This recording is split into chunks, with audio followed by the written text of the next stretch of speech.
సమర్థ సద్గురు సాయినాథ్ మహారాజ్కి జై. మన సాయి భక్తులందరికీ నమస్తే అండి. అందరూ ఎలా ఉన్నారు ఫ్రెండ్స్? ఏం చేస్తున్నారండి?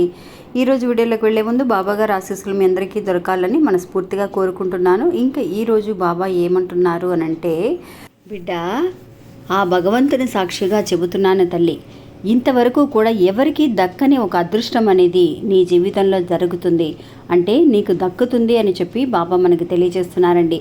నిజంగా బాబా ఎందుకు ఇలా అంటున్నారు? నిజంగా భగవంతుని సాక్షిగా చెబుతున్నాను అని అంటున్నారే, అంతేకాకుండా ఎవరికి దక్కని అదృష్టం అనేది నీ జీవితంలో జరుగుతుంది తల్లి, నా మాట మీద నమ్మకం ఉంటే ఒకసారి విను అని ఎందుకు అంటున్నారు అనే విషయాన్ని ఈరోజు వీడియోలో పూర్తిగా తెలుసుకుందాము.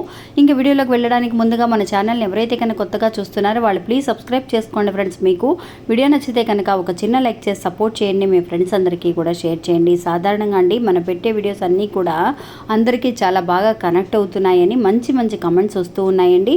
ఈరోజు ఈ వీడియో కూడా మీ అందరి జీవితాల్లో ఒక పెద్ద మార్పు తీసుకురావాలని నేను కోరుకుంటున్నాను. ఇంకా నేను ఎంతోమంది గురువుగారులను సంప్రదించానండి, కానీ ఈ గురువుగారు అసలు ఎంత సమస్య అయినా సరే పరిష్కారం వెంటనే చేస్తారండి. 2 months బ్యాక్ మా అత్తగారి వాళ్ళ ఇంట్లో గోల్డ్ పోయింది. నేను చాలా బాధపడ్డాను. తర్వాత నాకేమీ అర్థం కాలేదు. అలాంటి సమయంలో ఈ గురువుగారిని నేను కాంటాక్ట్ అయ్యాను. అప్పుడు అమ్మ, మీకు ఒక వారం రోజుల్లో ఆ వస్తువు ఎక్కడున్నా సరే వచ్చేస్తుంది అన్నారు. దీనికి అమ్మవారి కాడ పరిహారం చేస్తే అనుకున్న పని జరుగుతుందమ్మా అన్నారు. సరే స్వామి చేయండి అని చెప్పి నేను కూడా చెప్పాను. అలా చేశారో లేదో వారం రోజుల్లో నాకు ఆ వస్తువు అనేది దొరికింది. అందువల్ల నేను మీకు చెబుతున్నానండి. అంతేకాకుండా ప్రేమ, పెళ్లి, భార్యాభర్తల సమస్యలు, స్త్రీ పురుష సమస్యలు, ప్రత్యేకంగా వశీకరణ సమస్యలు, అన్ని విషయాలు ఫోన్లోనే చెప్తారు. ఖచ్చితంగా ఈ గురువు గారికి కాంటాక్ట్ అవ్వండి. గురూజీ సిద్ధాంతి గారు, సుబ్రహ్మణ్యరాజు గారు. ఆయన కాంటాక్ట్ నెంబరు 9347293375 అండి. ఇంకా వీడియోలోకి వెళ్దామండి.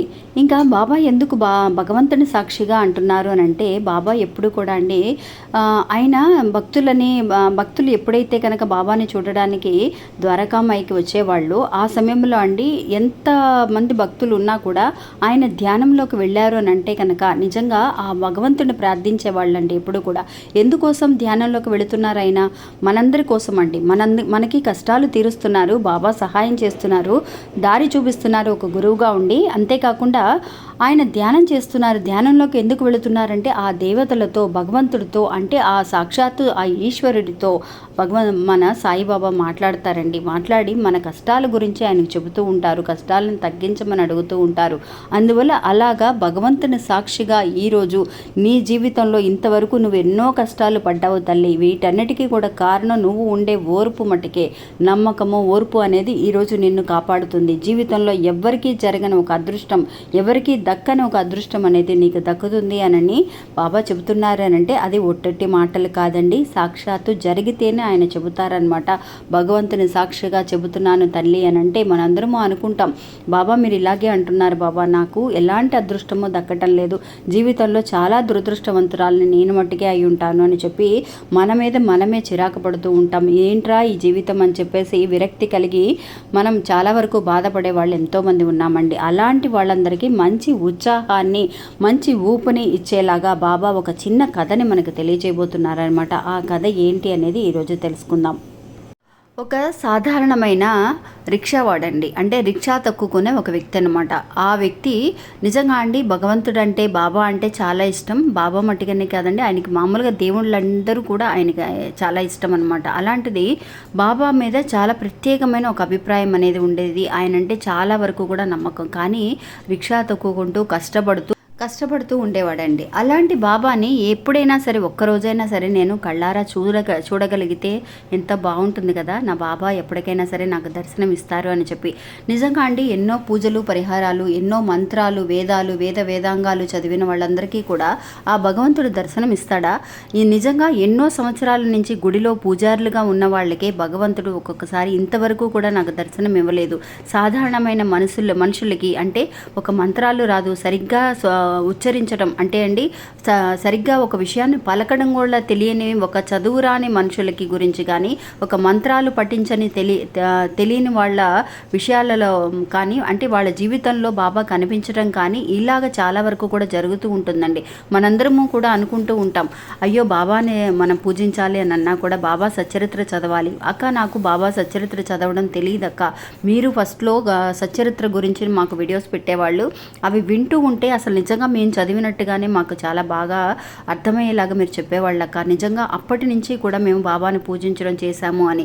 నిజంగా అలాగండి, మనం చదువుకోకపోయినా మనకి తెలిసినా తెలియకపోయినా బాబా మన దగ్గరికి రావాలి, మనల్ని చేరాలి అని అనుకున్నప్పుడు ఆయన ఎలాగైనా సరే ఎవరో ఒకళ్ళ రూపంలో వస్తూనే ఉంటారండి. అందుకోసమని మన నిజంగా బాబా గురించి అన్నీ తెలుసుకునే వాళ్ళవే ఉండాలి, లేదంటే మంత్రాలు తెలిసి ఉండాలి, మన పూజలు తెలిసి ఉండాలి అన్న ఆలోచన అనేది ఏమీ అవసరం లేదండి. నిజంగా అండి, ఆ భగవంతుడికి ఎలాంటి వాళ్ళంటే ఇష్టమో తెలుసా అండి, అసలు మాటలు సరిగ్గా రాకుండా పూజించడమే తెలియకుండా ఏదో తెలిసింది పూజించి ఏదో తెలిసిన నైవేద్యం పెట్టి అతనికి ముద్దుగా మాట్లాడుతూ పిలుస్తూ ఉంటాం కదా దేవుణ్ణి, సాయి అనో సాయినాథ అనో తండ్రి అనో మనకి ఇష్టం వచ్చినట్టుగా ఎలా పిలుస్తామో అలాగా ఆయన పలుకుతారండి. మనందరము భయపడుతూ ఉంటాం, అయ్యో పూజలన్నీ తెలిసి ఉండాలి అని.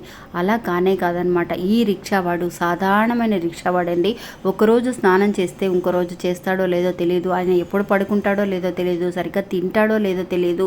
కానీ బాబా అంటే అంత భక్తి అనమాట. కానీ బాబా కూడా ఆయనతోటే ఎప్పుడు ఉన్నాడండి.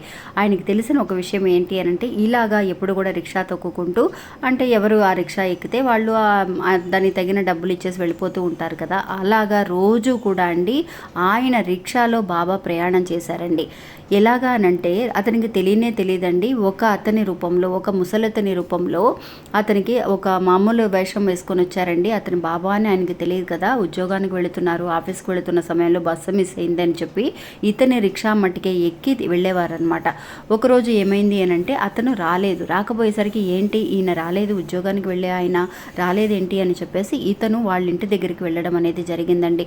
జరిగినప్పుడు అక్కడ అలాంటి ఇల్లు అనేది ఏమీ లేదు. ఆయన పేరు మీద అక్కడ అడిగితే అందరూ కూడా ఒక గుడిని చూపించారండి.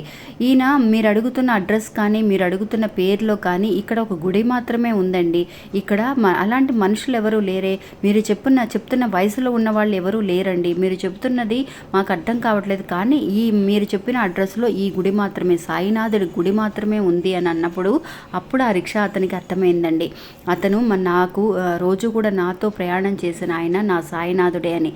అంతేకాకుండా ఇంకొక రోజు ఏమవుతుంది అని అంటే అలాగే ఆ సాయినాథుడు ఇతను తెలుసుకోవడానికి ముందుగానే ఒకరోజు ప్రయాణం చేస్తూ ఉన్నప్పుడు ఆ సాయినాథుడు దిగేసి అంటే అండి ఆ ఉద్యోగం చేసుకోవడానికి వెళుతున్నట్టుగా అతను ఆఫీస్ దగ్గర దించేసిన తర్వాత ఒకరోజు ఇతనికి కనిపిస్తాడనమాట. దిగేసిన తర్వాత అందరూ కూడా మనం డబ్బులు అడుగుతాం కదా, అయ్యా నాకు డబ్బులు ఇవ్వలేదు నాయనా అని చెప్పేసి అడిగినప్పుడు ఆ రిక్షావాడికి నేను నీ తలపాగాలో పెట్టాను చూడు, నీకు డబ్బులు నీ చేతికి ఇవ్వడం, నాకు చేతుల్లో బ్యాగులు ఉన్నాయి, ఈ సంచులు ఉండడం వల్ల నేను డబ్బులు జేబులోంచి తీయలేకపోతున్నాను, నా డబ్బులు తీసి నీ తలపాగాలో పెట్టాను తీసుకో అని చెప్పేసి అతను మాయమైపోతాడండి. అప్పుడు ఏంటా ఈ తలపాగాలో ఇది పెట్టాడన్న విషయం అనేది కూడా అతను పట్టించుకోడనమాట. ఆ తుండు తీసుకెళ్ళి ఇంటిలో అక్కడ పెట్టేస్తాడండి ముందు రోజు.